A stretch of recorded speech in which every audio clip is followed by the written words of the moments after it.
I would like to go through one problem from your textbook. Problem I am interested in is on page 692 of your textbook. Its problem number is 16.30. When you read that problem, you find out that it's related to average baseball salary from 2000 to 2010, and you have been asked to fit a third order autoregressive model to average baseball salary and test for the significance of the third autoregressive model. Basically, you have been asked to determine if the third order autoregressive model is appropriate. And then in part B, it says it's possible that may not be the case, and you might have to go and run a second order autoregressive model. And again, you need to determine if it's appropriate or no. And also, it's possible that may not be appropriate, so you might have to go to the first order autoregressive model in part C and test that at alpha equal to 0.05. And lastly, you have been asked to choose the best model and forecast the average baseball salary for 2011. So let me go to Excel. I have already data stored in Excel. So let me generate data for third order autoregressive. So I'm going to go and copy this column and bring it down one. So it would be lag one. Another time I'll do it one more time. This would be lag two, and this would be lag three. And now, if I need to run a third order autoregressive, I'm going to just pick this much data and save it somewhere here.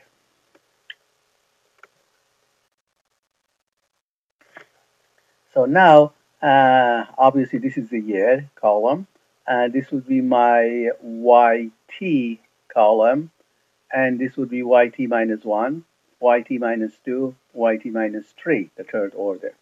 If I use a regression terminology, this would be Y column, this would be like X1 column, this would be like X2 column, this would be like X3 column. So I need to go to data tab and try to find out uh, appropriate statistical method, which is regression analysis in this case. I go and come up with that. Now, first thing I want to identify Y, which would be here in each column. Then my X1 to X3 would be here. So I'm basically using regression. There is no label here. So I'm going to just go and put the output somewhere adjacent. Let me put it in M1 cell. Now, if I go through this, let me try to enlarge it a little bit so we can see it better. And now what I need to do here, actually just concentrate on this row. Let me highlight that and let me make it. Now, my p-value for the third order autoregressive is 0.821.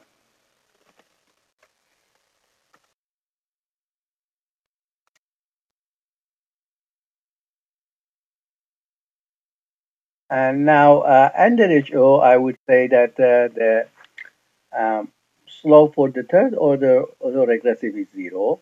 Under alternative, I say it's different from 0. So if I look at the p-value and compare it with alpha, which is 0.05, obviously I am not going to reject HO, so I am saying that the slope for the third order, statistically speaking, is 0. Therefore, I could conclude that the third order autoregressive is not appropriate. And now I'm going to go to part B, and I try to basically run the second order autoregressive. So let me first use my data, and for the second order autoregressive, I'm going to start from 2002 data, and I'm going to pick up this much information. Now, I'm going to copy this and put it right here.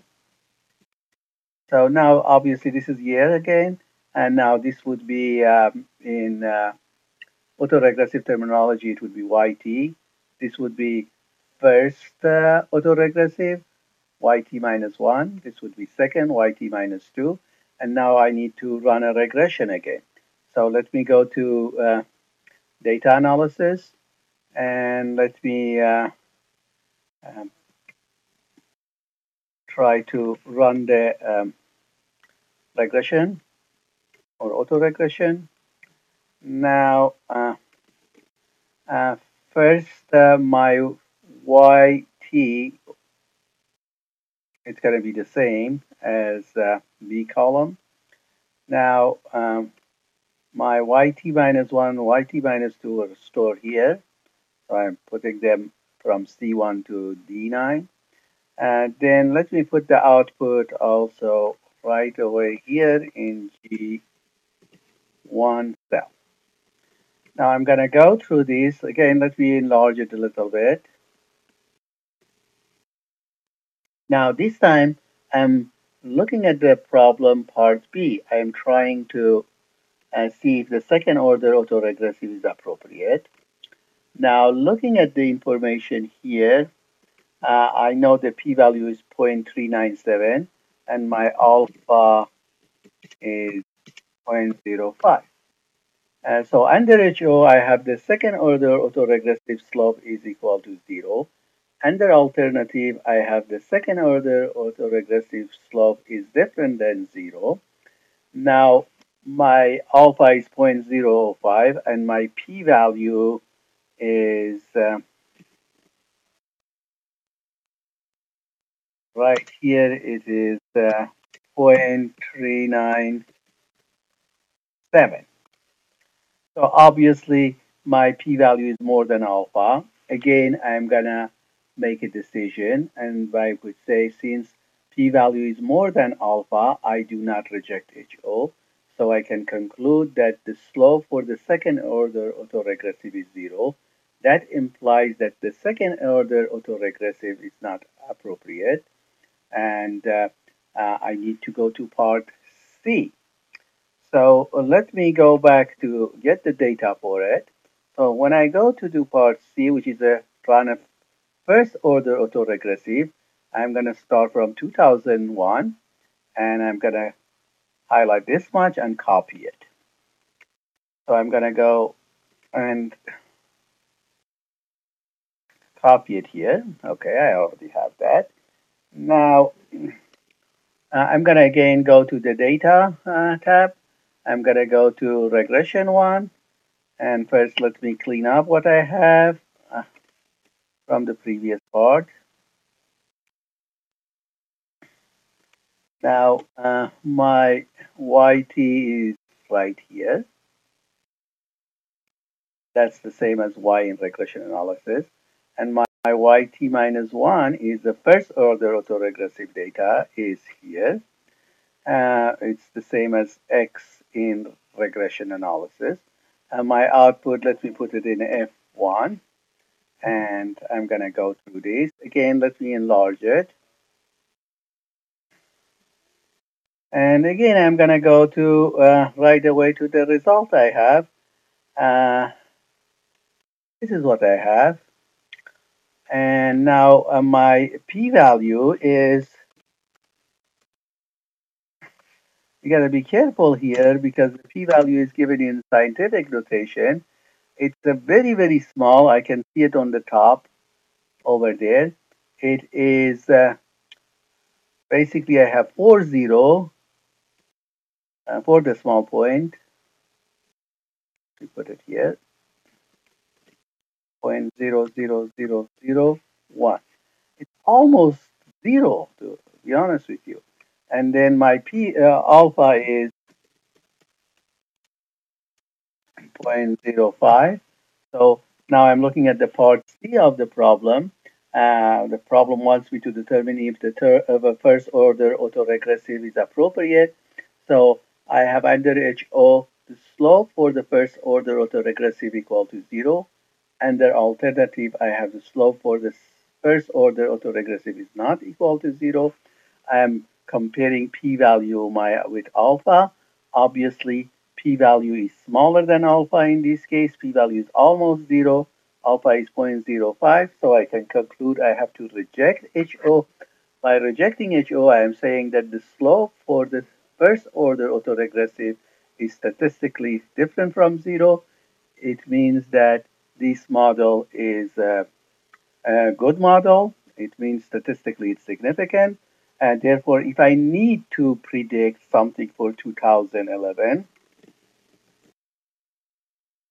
obviously I could go and do that.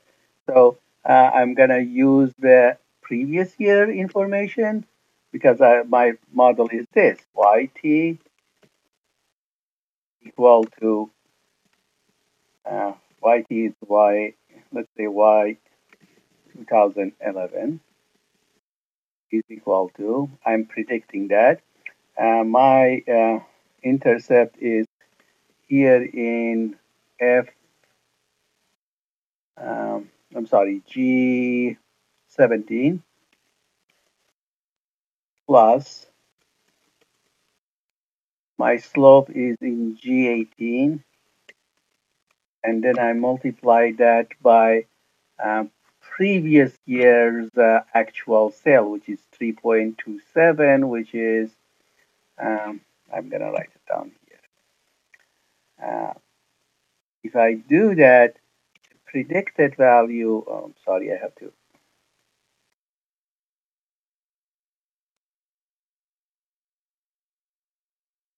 The predicted value for 2011 would be this much.